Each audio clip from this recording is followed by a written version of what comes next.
Chair Hamilton and Vice Chair Tim Miller. That was followed by watching the House of Representatives floor session and meeting with the governor.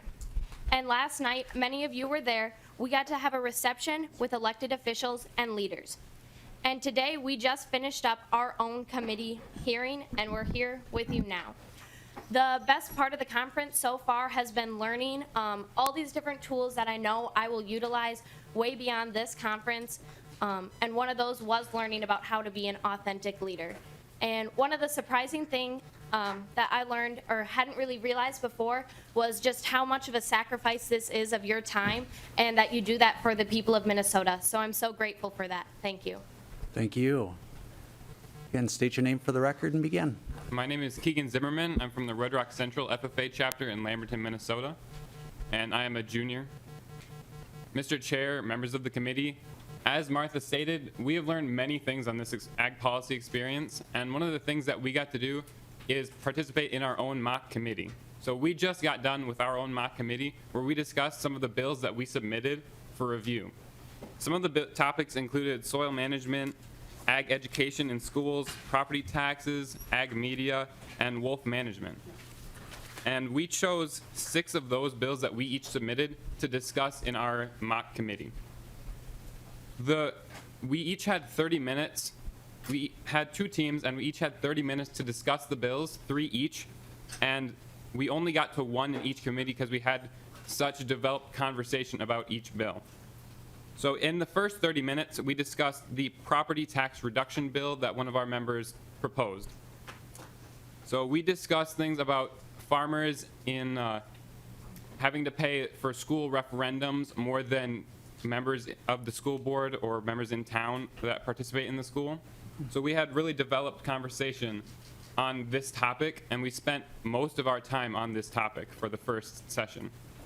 In the second session, we talked about unauthorized obtaining of ag media on farms.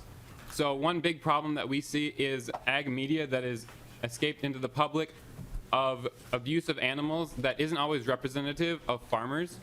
So we really feel passionately about this, and we want to put a good face on agriculture.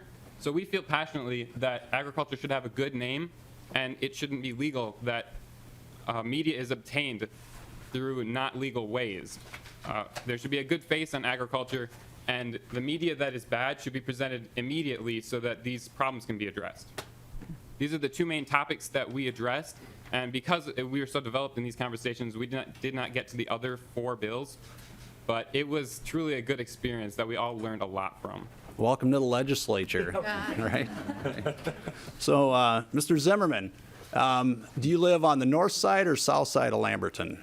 I live on the north, Mr. Chair and members of the committee, I live on the north side of Lamberton, right in between Wabasso and Lamberton. Oh, so I was going to ask you who your legislator was, but but you're right out of the district in which I serve, right?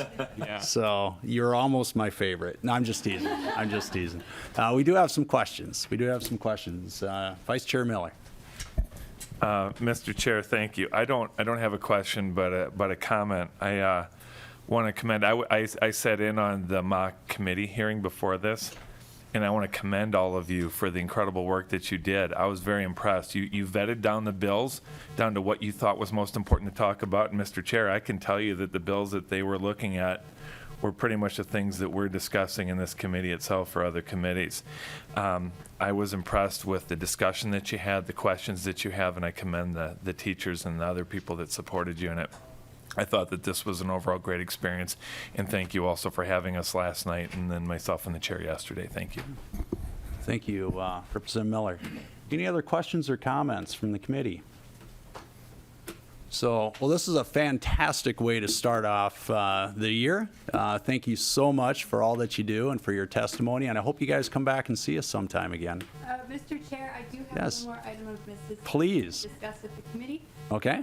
So, in October, you were selected by the Minnesota FFA Association to receive the Honorary American degree, which is the highest degree that our organization can bestow on any person.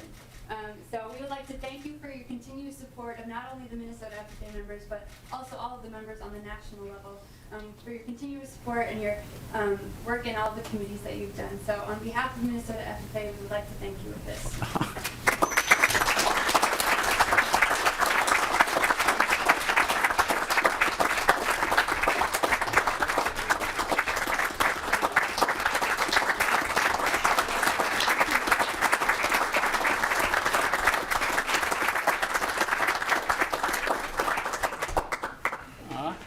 That was completely unexpected.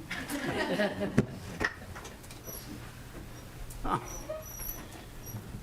Well, thank you. I don't even have a speech prepared. Now, again, you know, we had said this last night when we were visiting with you. It doesn't matter when we have FFA students come and testify in front of our committee, it doesn't matter where they're located, you know, whether it's urban or rural, man or woman, you know, black, brown, or white. These are the best and the brightest that the state has to offer, and you always do us proud. So thank you so much for coming here and being with us here today. Thank you. Next on the agenda, let's go through and make some introductions with everybody, and just tell us a little bit about yourself, the area in which you represent, and there was a long-standing tradition. I don't know who started it, whether it was Chair Greg Davids or Alan Junkie, but they also wanted to know what your high school mascot was. So why don't we carry on that tradition? Davids. That was Davids? All right, we're going to carry on that tradition because I want to know where Erdahl went to school. So. Rod Hamilton, I represent the southwestern part of the state, District 22B. It's all of Cottonwood County, a sliver of Redwood County, half of Jackson County, and all of Nobles County except for 2 townships. Largest community would be the city of Worthington. And I have 2 passions in the legislature, agriculture, of course, and health and human services. You know, I always said when you walk in someone else's shoes, you look at life a little bit differently, right? Those are my 2 passions. I graduated from Humboldt High School down in Iowa, so don't hold that against me. And we were the Humboldt Wildcats. So I'm going to jump over to Vice Chair Miller. Thank you, Mr. Chair. Representative Tim Miller, I represent District 17A, which is Swift, Chippewa, most of Renville County, and 4 townships in Kaneohe County. I have 7 children, and actually, as of opening of session last week, I now have 4 grandchildren. I had a grandbaby on opening session day, so that was very exciting. Thank you very much. I really enjoy being part of this agriculture, and as I told the students yesterday, when they asked the question, what do we like most about this? And it was, for me, it's really interacting with the students, because I believe all of you are the future, and some of you will be down here in years to come. And I am a little bit off. I'm probably going to get people grown from this, because I'm from the Chicago area growing up, so I went to Walther Lutheran High School in Melrose Park, and we were the Broncos. All right. Thank you. I'm going to move over here to the lead Poppy. Thank you, Mr. Chair. Members, I'm Jean Poppy. I represent District 27B, which is in southern Minnesota. It's just down the way from Representative Hamilton. The largest city is Austin, and Austin is known as Spam Town, USA. So you can guess what we have there, where Hormel Foods is located there. I also serve on the Ag Policy Committee, so we'll see many of you again tomorrow. I grew up in Houston, Minnesota, on a farm outside of Houston. So I actually moved from Houston to Austin and stayed in Minnesota. So, and we had the odd nickname of being the Hurricanes. So Houston Hurricanes, that's what I grew up with. That's kind of catchy. So if we could just go right around, Representative Erdahl. Thank you, Mr. Chairman. I'm Representative Dean Erdahl, and a proud Litchfield Dragon. I represent 18A, which is Meeker County, the city of Litchfield, and then 3 townships in McLeod County, including half of Hutchinson. The Honorable Glenn Grunhagen has the other half, which is very confusing to some of the people of Hutchinson, but that works out pretty well. And then I have 1 township in Wright County, that's Cokato Township. I taught for 35 years at New London Spicer, home of the Wildcats. And also this year serve on Ways and Means, Legacy, Education, Innovation. Of course, this committee, and I am the chair of Capital Investment. Thank you. So Representative Bly. I represent David Bly. I represent 20B, which is northern Rice County and eastern LeSueur County, and it has the communities of Montgomery, Lonsdale, and Northfield. Northfield being the largest community, and I went to high school in Northfield with the Northfield Raiders. I also taught there for 20 years, so I'm very familiar with that mascot. The community of Northfield has as its slogan, the community of cows, colleges, and contentment. So Which are you? It's going to be an interesting committee. So thank you. Chair Anderson. Thank you, Mr. Chair. And congratulations, by the way, on that very well-deserved honor. Thank you. My name is Paul Anderson. I'm a farmer, live in Pope County, which is up kind of around the Alexandria area. My hometown is a little town called Starbuck, and we were the Starbuck Bucks. And we had some good teams back when they only had one class of athletics in Minnesota. I raised corn and soybeans and wheat. I used to raise cattle until the kids left home, and there went my hired help, so the cattle were kind of right behind them. Like Chair Hamilton, agriculture is my passion, also my livelihood, I guess, and I want to do what I can to make things better in Minnesota for folks that work in production agriculture, also in the processing and the transportation side as well. So very key to our state. I enjoy being on the committee.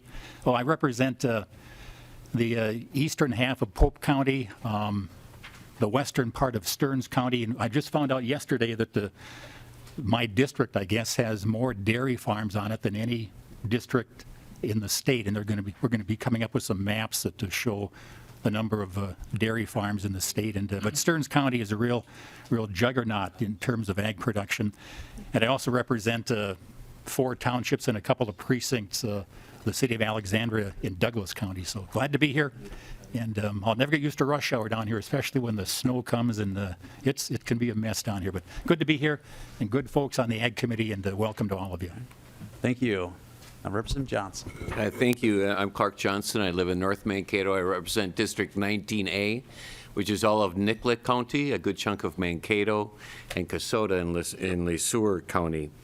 When I think about agriculture in my district, there's a lot of I represent a lot of family farmers, a few in Blue Earth County, but mostly, of course, in Nicollet County. And a lot of those family farmers have had that same family on that farm for more than 150 years. And so there's a really strong tradition of agriculture. I represent the city of Mankato, which is a major ag processor.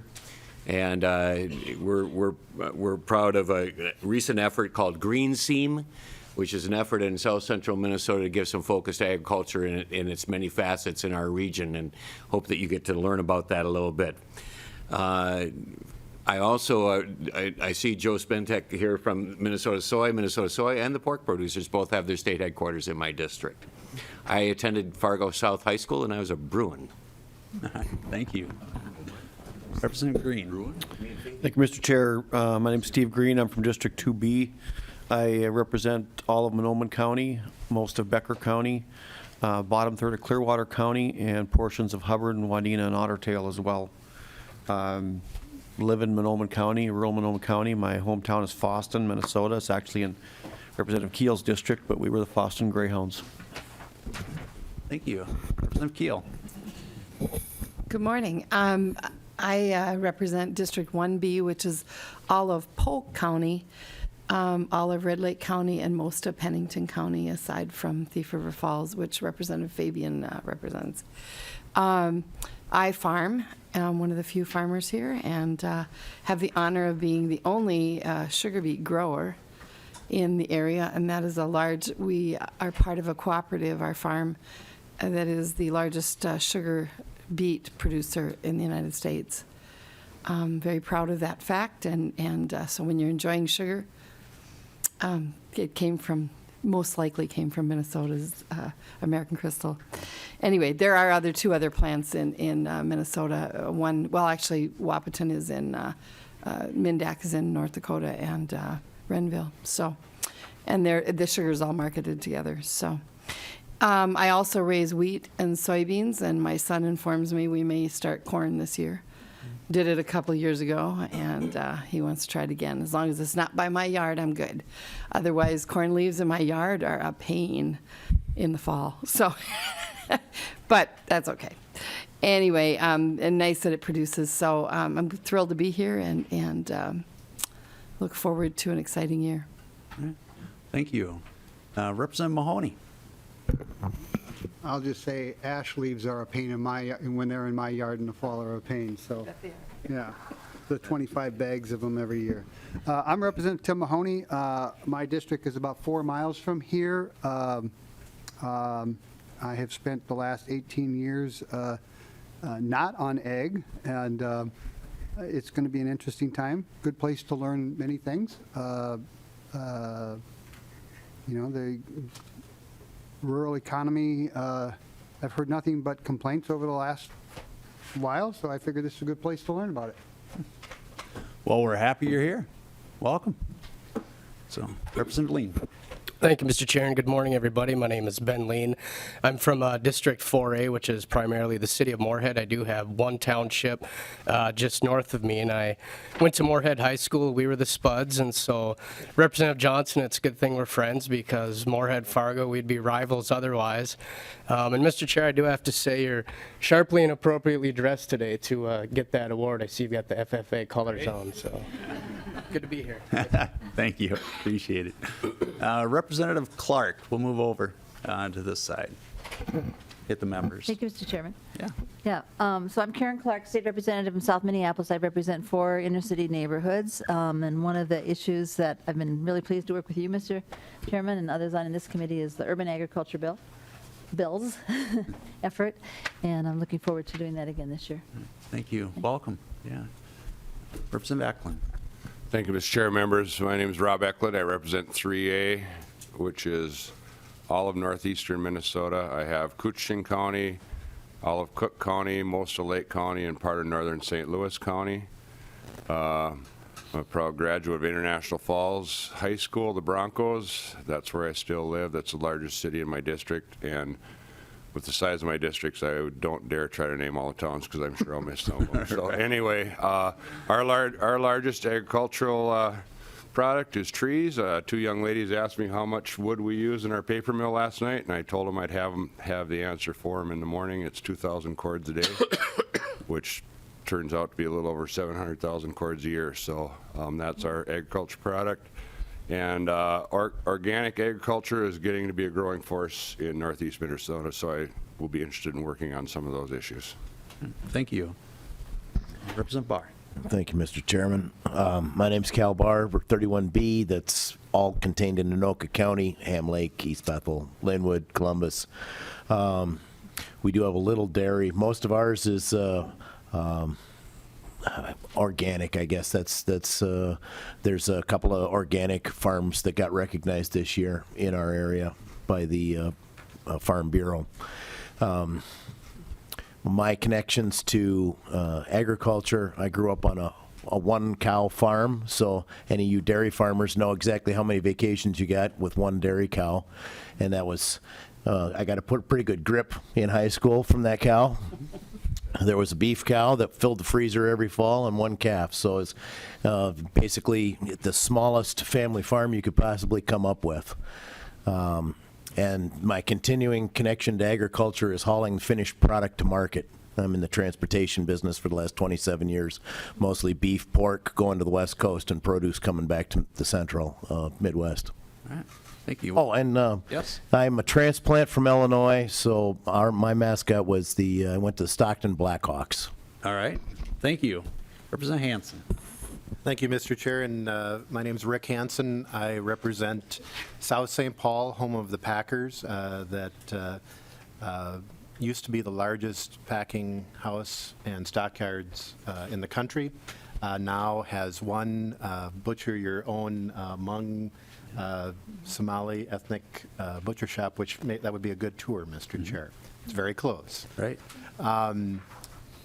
I wore a blue jacket in high school and participated in parliamentary procedure, which is probably the reason I'm here with a microphone today.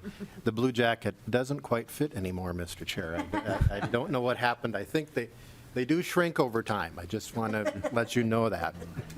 And I wore a blue jacket that said on the back, Freeborn High School in Freeborn County. And it was the Freeborn Yeoman where it was, and it doesn't exist anymore. I own farmland there with my brother, and then also own farmland between Representative Poppy's current and past homes in Fillmore County, so involved in agriculture. Thank you. Representative Jurgens. Thank you, Mr. Chair. I'm Tony Jurgens. I represent District 54B, which is a southeast suburb of Cottage Grove, Hastings, Afton, and then 2 townships, Nininger Township and Denmark Township. And I wouldn't normally point this out that this is my first term, but since this is my very first committee meeting, I figured I would point that out. I grew up in Watertown, South Dakota, farming community. I did not grow up on a farm, although my grandfather was a farmer, so I spent a lot of time out there. And so that was my main reason for asking to be a part of this committee, is my growing up in a farming community and having a lot of farmland in my district. And I graduated from Watertown High School. We were the Watertown Arrows. Thank you, and welcome. So Representative Poston. Thank you. Thank you, Mr. Chairman. Thank you, members. My name is John Poston, and I represent District 9A, which is in north central Minnesota, southern Cass County, most of Todd County, and a big piece of Wadena County. I grew up a farm kid in Iowa. I was an FFA member in I guess it was probably in 1969 through a couple years in the early 70s. And I'm really happy to be on this committee. It was one of the first committees I asked to be on, and I'm also on the policy committee. I went to school in a little town in Iowa called Earlham, and we were the Earlham Cardinals. Thank you, and welcome. Awesome. So, Representative Pierce. Best for last? Best. You didn't even say it, though. I feel like I shouldn't have had to bring it up. The staff, and that's the. Oh, very good. Well, then it is true. My name is Representative Nels Pearson. I, too, was an FFA member. I think last year I rambled off the creed first paragraph, but I'll spare you that today. I grew up on a dairy farm in a town called Butterfield, Minnesota, and just a small Guernsey operation, which is still near and dear to my heart. So. Currently, my wife and I are actually exploring getting back into agriculture through aquaponics. So I may have more in common with some of our urban agriculture interests as we look to develop that in and near Rochester, Minnesota, which is where I represent about 14 of the 18 townships in Olmsted County. So I cover a portion of the city of Rochester, but Stewartville, and a couple smaller towns, Dover, Iota, Chatfield, that have FFA chapters as well. The Butterfield was combined in schools with Mountain Lake, so we're the Mountain Lake Butterfield Odin Wolverines. That's right. That's right. That's where my children went to school. So, and now we'll move to Mr. Nisley. Mark Nisley, Committee Administrator. I'm looking forward to working with all of you. I'm a former FFA member as well at Palmyra High School, Palmyra, Nebraska, home of the Mighty Panthers. All right. Thank you. And I should have started by saying we couldn't do the work that we do without the great staff that we have around us. So if I could jump to this side, Rachel. Hello, my name is Rachel. I am the committee and legislative assistant. I actually went to 2 different high schools, so I am both a Marshall Senior High School Tiger as well as a Tartan High School Titan. And I did not know the difference between a tractor and a combine until I started dating my now husband, and I have slowly worked my way up to now I actually can combine a cornfield. So, yay. Yeah, very nice. Maybe you can teach Representative Erdahl. Representative Erdahl. I'm back here by popular demand. Right? So, My first Brian. 4 years in legislature, I was here, and then they took me off other places. Yeah, we wanted you back, Dean. We wanted you back. So, Mr. Chairman, Brian Perro, House GOP research staff. I was a proud Hopkins Royal here in the Twin Cities. all right, thank you. So, Ms. Connolly. I am Nancy Conley with DFL Research, and I graduated from Montgomery High School, the Redbirds.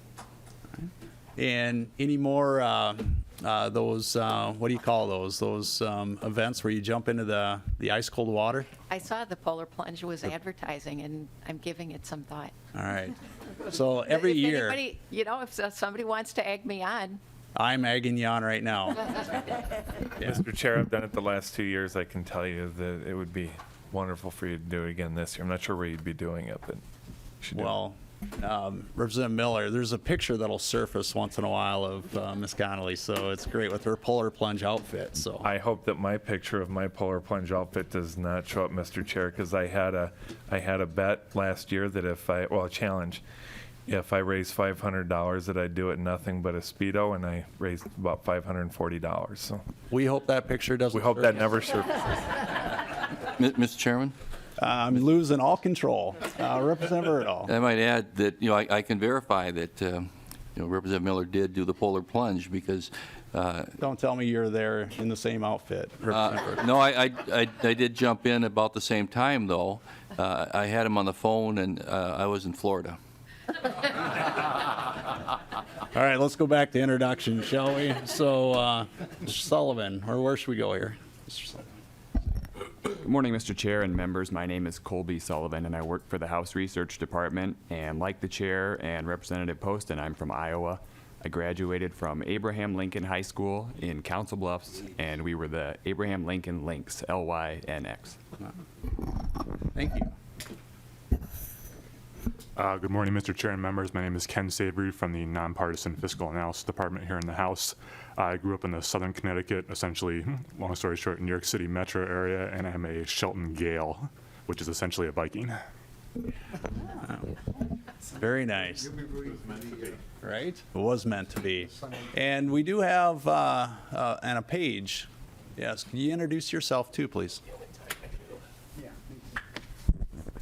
Greetings, Mr. Chair. I am Franklin Berg, and I am a Stillwater pony. I'm a committee page. All right, thank you. Thank you for being here. So, Mr. Chairman? yes, Representative Poppy. Thank you, Mr. Chair. I just wanted to note there's a bit of an imbalance on the committee because when it comes to gender. But in the audience, in the FFA members, there is less of an imbalance. And so I'm just inviting all of you young women who are leaders already, and I love your all-in motto, and I would just encourage you to look around and see yourselves here, because we need more women in the legislature. We need more women on this committee, and you would fit right in. And also I wanted to comment that many of the gentlemen here said that they wore blue jackets. I was not able to wear a blue jacket because women were not allowed in FFA. So I appreciate that we have come a long way. We have a little bit further to go, as evidenced by the gender imbalance. But we welcome you, and I'm glad to see that you're engaged and involved, and hopefully you will run for office, and you will sit in these seats someday. Thank you, Mr. Chair. Nicely done. Thank you, Representative Poppy. Do we have Representative Clark? Mr. Chairman, I apparently missed the instructions about what we were supposed to say when we introduced ourselves, so I just don't want to miss this opportunity because I graduated from Edgerton Public High School in southwestern Minnesota, and I don't know how many people here might remember what that school did in 1960. I was, might even know the names of the teams, but that's when we had only one level of basketball teams. There wasn't an A or an AA or AAA. It's only one. In that little tiny town of about 1,000 people, we won the state high school basketball tourney. That is fantastic. And you beat us. You had. You did. We did. Yeah. Beat mine. Chair Anderson, do you have a comment to that? Representative Clark, my wife is from that area as well. Kenneth was her hometown, and we stopped in Edgerton. Did you say Kenneth? Yeah. Well, that's where my parents lived until they passed. But the basketball we make fans, introductions, Edgerton right? is kind of a mecca, that a town that small Yes. could win the state championship, knocking off some big city schools. And I've read some books about it, and Yes. the fans, I think, some of them went as far as Mankato to see the game on TV or something, but just an amazing story. So hats off to you from Edgerton. Thank you. Yeah, Representative And that- Clark. And that meant that I was a farm kid. So, thank you. We have some stuff to talk about. I can tell now. Oh, so Representative Clark, what was your mascot again? It was a Flying Dutchman. Right, that's fitting, right? Representative Mahoney. I was a city kid, so I won't go into which big city, basketball team was picking on somebody, but just to relate, I had to go spend at least 2 or 3 weeks out on the family farm every summer and be picked on as the city slicker, the dumb one. Oh, go shovel that pile, not telling me that it was cow manure until I got to it. I can go down the whole list of how they picked on us big city slickers, but I won't. And I didn't deserve any of it. I'm sure you did not, All of the Mahoney. members here know I'm a sweet, congenial, get-along kind of guy. I haven't changed at all. That's why we wanted you on our committee. Yeah, absolutely. And what was your high school mascot? That was a long time ago, I know. The Knights or something like that. Representative Keel. It occurred to me, I forgot to say my mascot. It's I was born and raised in Crookston and stayed there, so it's Crookston Pirates. All right. Thank you. So, did we get all that out of our system? Right? Yeah. I'm teasing. This is great. It's an honor to chair this committee. It's a fantastic committee to serve on, and next on the agenda is the rules, right? And myself, Representative Poppy, has gone through them. Also, we don't have to vote on these. I just want all the members to know that they're there. And, I know myself and Mr. Nisley, we do have a few disagreements once in a while. And Representative Clark, with your permission, I'd like to share a little story. Maybe I should have talked to you beforehand, but so the rules. I remember when Representative Clark went into Mr. Nisley's office and had an amendment. And Mark said, you didn't meet the 24-hour rule, so we were not going to offer up that amendment. So Representative Clark came into the office that I occupied and said, I have this amendment, can we offer it up? And I said, sure. And so she goes back into Mr. Nisley's office, and within 2 minutes, Mark was coming in to the office that I occupy and unloaded on me. So we have good cop and bad cop here, right? Right, Mark? So my point is, we do have rules, right? And with the 24-hour rule, we do that out of respect to staff and whatnot also. However, I like to have some flexibility too. When we hit the end of session, sometimes it gets pretty hectic. And if there's some good ideas that we want to bring forward, I like to have some flexibility too. So I just want to throw that out there. That'd be rule number 9. And that is rule number 9. But I also want to say that it will be in consultation with the minority lead also, if we're going to do stuff like that. So, all right. Any questions on the rules? We do have another member that came up. So first of all, any questions on the rules? Otherwise, just go ahead and put that in your save folder in case you ever need to revert back to it. And now I'd like to call on Representative Schumacher. Representative Schumacher, we went around and did introductions, where you represent, where you grew up, and your high school mascot. Thank you, Chair Hamilton. Joe Schumacher, born and raised in Laverne, home of the mighty Laverne Cardinals. All right. Thank you. Thank you. All right. So I think we made it through all the introductions and everything, correct? We did the rules. Now if we could have somebody from the department. Ms. Place, is that you? Or who's going to be going through that? Ms. Savory. All right. Thank you. Thank you, Mr. Chair and members. I'll refer to you in your package. You'll have a deck of slides entitled Legislative Financing and Budget Issues. Over the next approximately 15 or so minutes, I'll go through these slides. They generally are a high-level overview of some of the budget and finance issues that the Ag Finance Committee usually takes up in the during the legislative year. It'll start with essentially an overview of the overall budget, meaning what the large picture view of the state budget looks like and how that's changed over the last 25, 30 years. We'll then talk about the accounts within the under the committee's jurisdiction, and then talk a little bit more about some general terms that you'll often see come up in presentations, and finally finish off with just some talking points about the November general fund forecast. So starting on page 2 in the packet, you'll see essentially a pie chart of the entire state budget as it stands following the enaction of the last biennial, or the last piece of the biennial budget in 2016. If you'll note in the lower left-hand corner, you'll see the 1.1% that's devoted to environment and agriculture. Typically, or in some cases, the Environment Committee and the Ag Committee have been pushed together as one conference committee, so that's why those are showed in one essential piece of the pie. You'll note too that the state budget is the pie is divided up in several different ways, usually in the committee structure in which the pieces come together in the omnibus bills. Most notably, you'll see in the upper right-hand corner, or 1 o'clock, you'll see a note for the K-12 education, which is a substantial part of the budget. And then in the lower left-hand corner, kind of next to the environment and ag piece, you'll see the health and human services piece of the budget. And those are the two primary pieces of the budget, and some would say drivers of the budget. As other areas of the budget increase, there's less room and less space for other areas of the budget to grow and or go down. Representative Mahoney. Thank you, Mr. Chair, and to the fiscal staff. As you combine environment and ag, what's the split between the two committees? I understand that they're combined on occasions, but do you know whether it's an even-Steven split or 60-40? Mr. Chair and members, I can't recall if it's an actual even split, but I'll have to look into that and get those numbers back to you. All right. Okay, Representative Erdahl. Thank you, Mr. Chairman. And the debt service on capital projects, 3.5%. How much is that?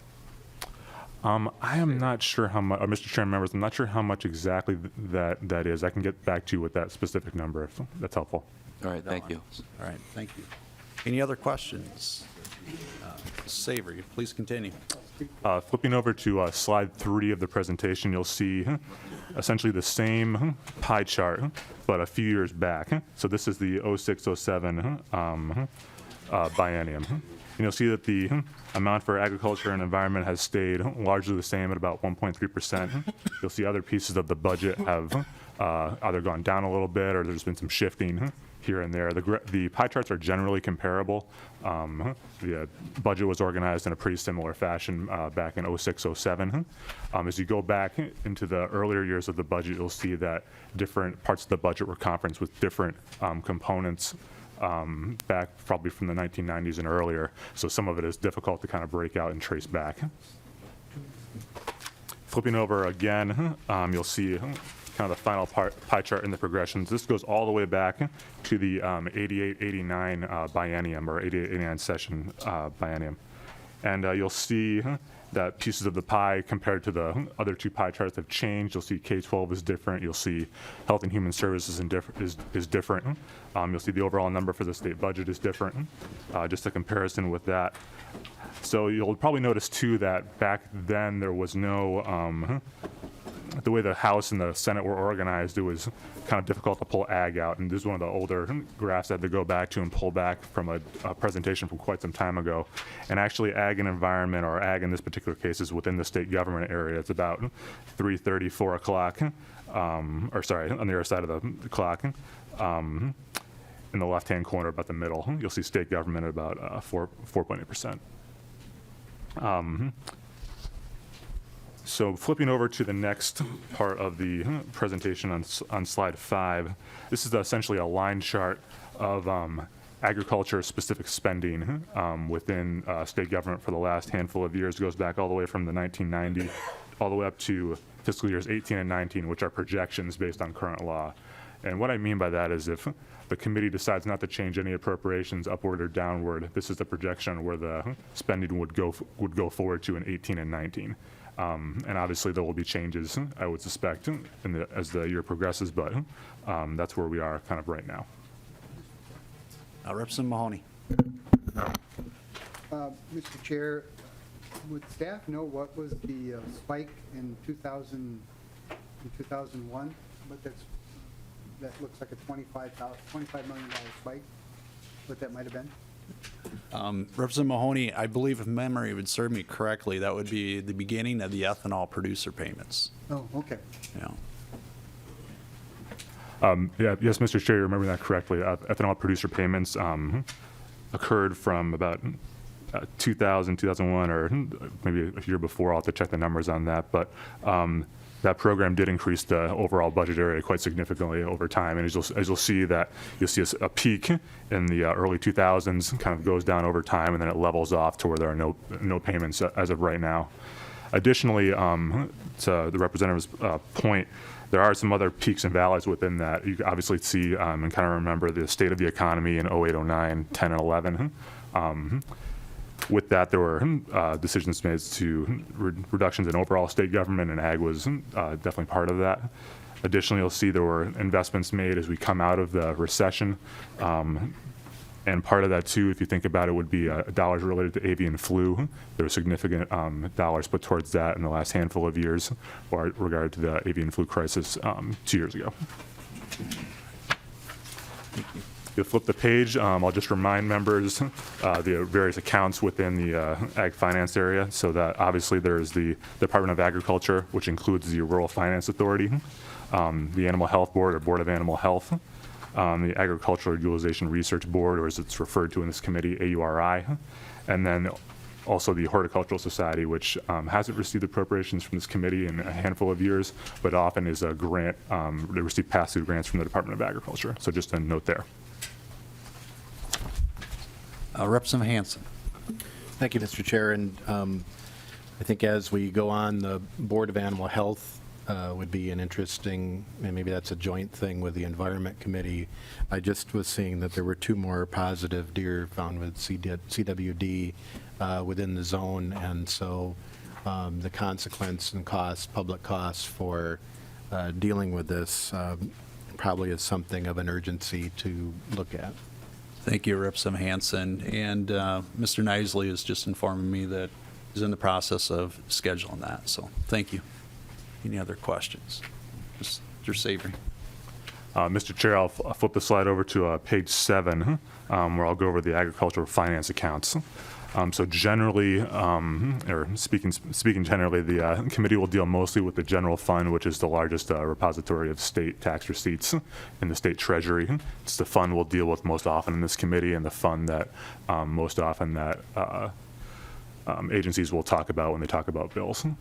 Additionally, we have the agriculture fund, which is a fund set up by various fee-based programs within state government related to agriculture. Remediation fund, which is a fund related to the cleanup of Superfund sites and various other environmental related activities. Federal funds are pretty self-explanatory, other than that there is a federal funds procedure within state or within the legislature to allow those funds to be released. Often chairs of various committees will be contacted during times when the legislature is not in session, when state agencies receive funds and they have to certify that they would like those funds to go forward and give them the due discretion. Additionally, our last fund is the Special Revenue Fund, which is essentially a miscellaneous grouping of funds within the state treasury, receives various fee-based programs and essentially other miscellaneous operations within state government.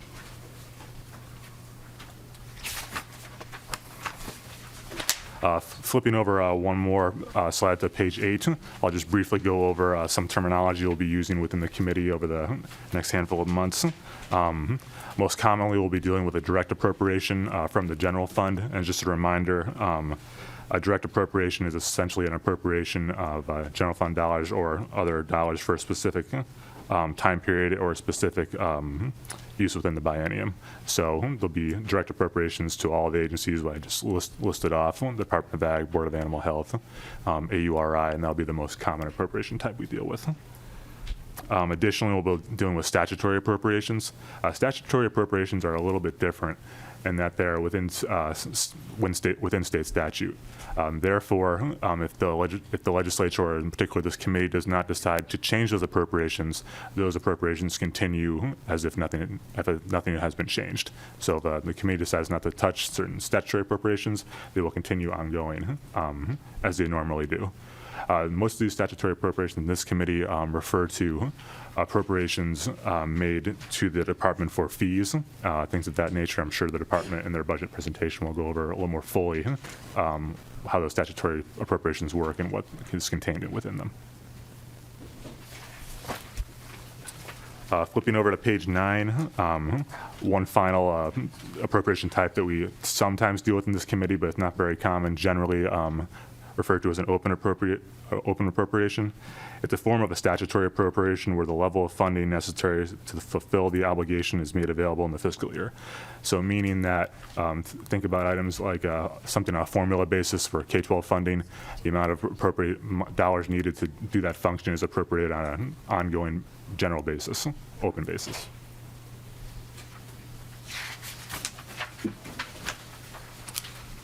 The last several slides are just kind of a high-level overview and review of agricultural spending and agriculture appropriations over the last 2 years.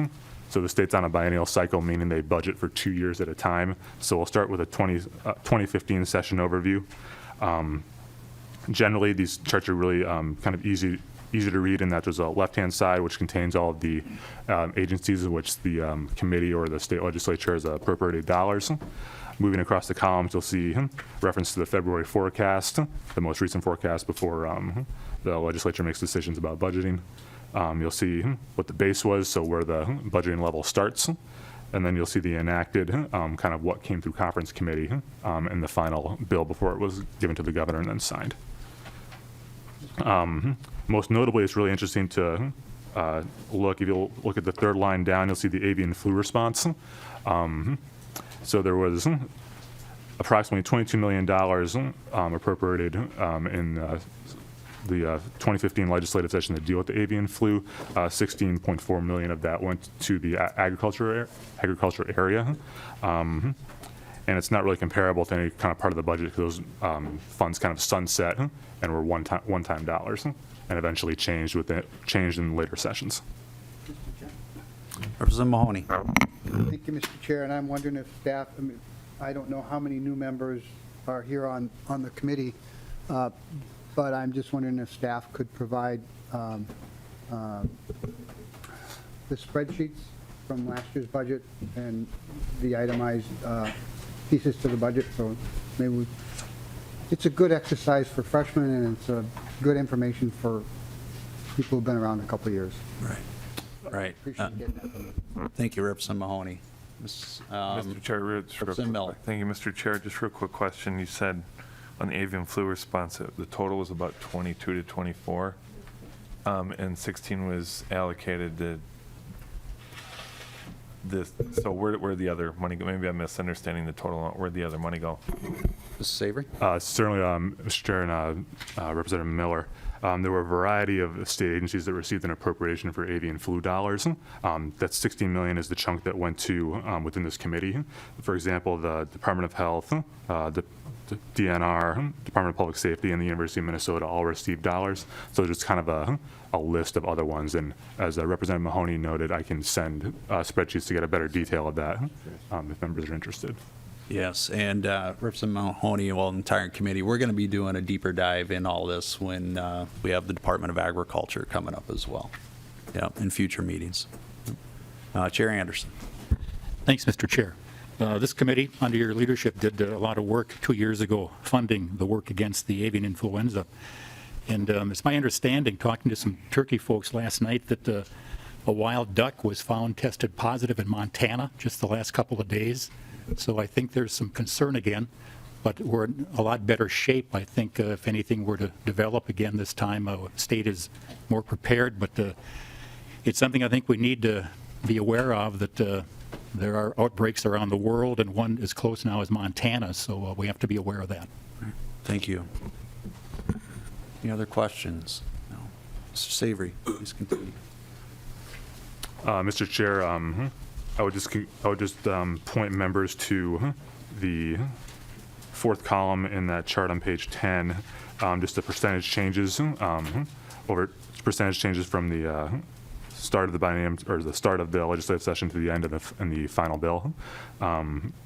It's a real good perspective just to see how far dollars within the agriculture area can go. As you realize, there's a small portion of the state budget that goes towards ag and environment, or in this case, ag. And because of the dollars influence, you can see a large percentage increase within that area. Flipping over to page 11 is the 2016 session overview. I don't have a lot to kind of go over with this particular one other than that some of the avian flu dollars were repurposed and sent to different areas within the budget. Also, major policy changes were providing some flexibility to the department to allow those avian flu dollars to be used for a wider array of purposes, not just avian flu, but other animal disasters or animal emergencies. If you go over to page 12, I'll go over the 2016 November forecast.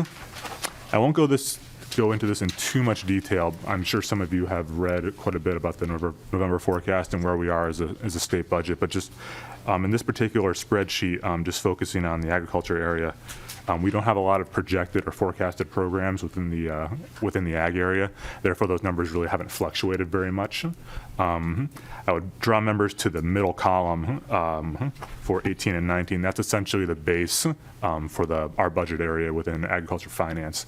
That's essentially where the committee will be starting from as we move forward with the budget process over the next handful of months. Most importantly, if you look at line 26 in the dotted area, that is essentially the total for the budget area. If you're looking for a grand total in terms of general fund dollars, this is a general fund only, so it doesn't include any federal funds or remediation funds or clean water dollars, things of that nature. So just give the committee a little perspective on kind of where we are as we go forward. And then finally, I'll just kind of point to my contact information. As some of you I've worked with before, others I haven't met yet. Looking forward to working with all of you. And if you're ever on the third floor, please feel free to stop by and say hi. And with that, I'll turn it back to the chair. All right. Thank you. Any questions on that from members?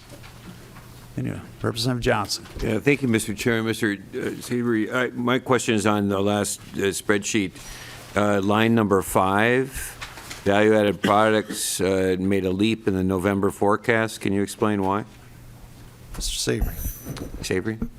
Certainly, Mr. Chair. Mr. Chair and Representative Johnson, the way that the appropriations were written for that particular part of the budget is that the appropriation for fiscal year 17 was higher than the appropriation in fiscal year 16.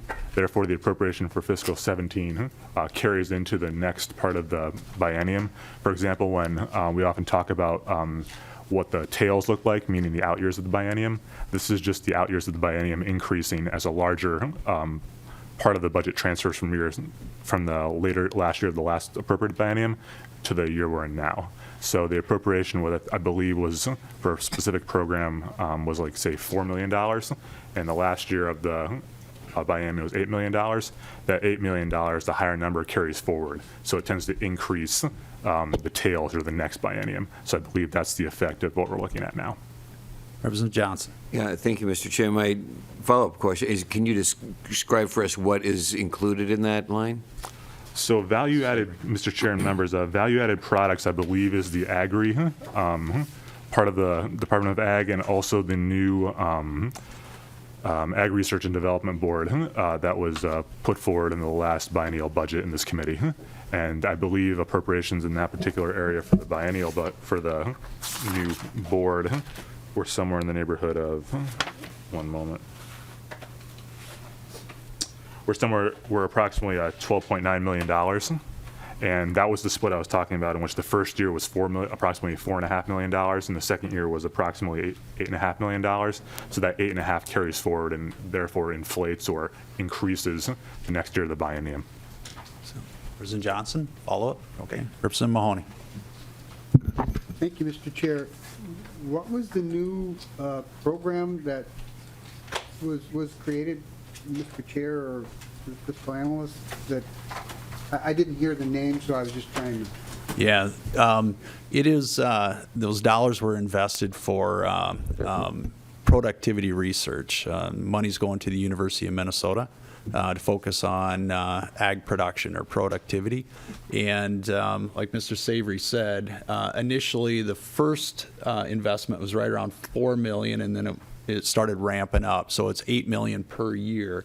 That's going to the Department of Agriculture and subsequently out to the University of Minnesota for additional research dollars. And it was, what's the program, was there a program name to it? Yeah, AGREET is what we call it. Yeah. So AGREET, right? ETT, excuse me. AGREET. Representative Mahoney? No? All right. Mr. Chair. Representative Green. It brings up a question for me too, because you mentioned an Ag Research and Development Board that's new. Mm-hmm. Is that where the $8 million went just for that board, or is it, what is the expense of that board? Are they spending money? What is the cost for that board? Yes. So Representative Green will also be having a hearing on that because it is new. We want the Department of Agriculture and subsequently University of Minnesota to come in and share with that. The board is an advisory board made up of well, we'll bring all that information in too, but it's a cross section of individuals throughout agriculture and some environmental components there as well. And they, in consultation with the University of Minnesota and with the Commissioner of Agriculture, will determine how those dollars are being spent. And but again, we're going to have a hearing on that, so in the near future. All right, Representative Mahoney. I've got some questions about it. I don't want to get too deep into it, but could you schedule, got to make sure I get the name right, the AURI at the same time, same before or after? So, because it seems like they're kind of supposed to be doing the same thing. One's research and the other is research. And if there's cross-pollination. Well, I don't want to get too deep into it here. It's, no, I'm glad you bring that up because they don't do the same work, and we want to make sure that that's very clear. We do have AURI and the Board of Animal Health scheduled Thursday. It's a joint meeting. And then Commissioner Fredrickson's coming in after that. And then we will, like I said, bring these various entities in here. And we're going to go through those budgets with a fine-tooth comb. So, all right. Any other questions? Representative Hansen. Thank you, Mr. Chair. And, you know, we're talking $1 million here, $1 million there. I think one of the things that we talked about last year, which hasn't gone away, is I think there's $0 left for emerald ash borer, invasive species. There is no federal money anymore, and the bugs are still munching away. So I think that's something we need to talk about. I, last year expressed that it'd be important to keep that jurisdiction in this committee, as the pest has not been established yet. So I think it's the responsibility of the Ag Committee, and hopefully we can find some way of getting funds for that. Well, thank you, Representative Hansen. I know you've been a strong advocate for that. And I was visiting with Chair Anderson, too. We have some new pressures when it comes to invasive species, in particular weeds. And so we're going to take a hard look at that as well. Yeah, thank you. Representative Eklund. Thank you, Mr. Chair. Just to tag on Representative Hansen, just last week I found out one of the largest landowner in Coochin County has 14,000 acres of ash forest. So the emerald ash borer is definitely a concern that needs to be addressed in this committee. Thank you. All right, thank you. Chair Anderson. Thanks, Mr. Chair. Mr. Savory, just a quick explanation of line 19, the available balance forward Board of Animal Health at $1 million. Is that part of line 21, and what would that be available for? Savory. Mr. Chair and members, I am not sure on that particular line. I think that might be an appropriate question when the board comes to the committee going in the next handful of days. Any other questions, members? Savory, does that wrap it up? All right. No other questions for Mr. Savory? Seeing none.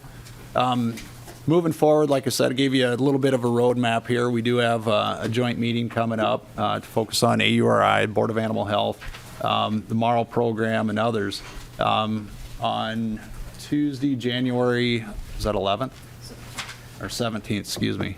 Commissioner Frederickson's coming in to address this also. And like I said, we're going to do a much deeper dive into all these accounts. So with that, any other updates? Mr. Nisley? No other date. All right, with that, we are adjourned. Thank you.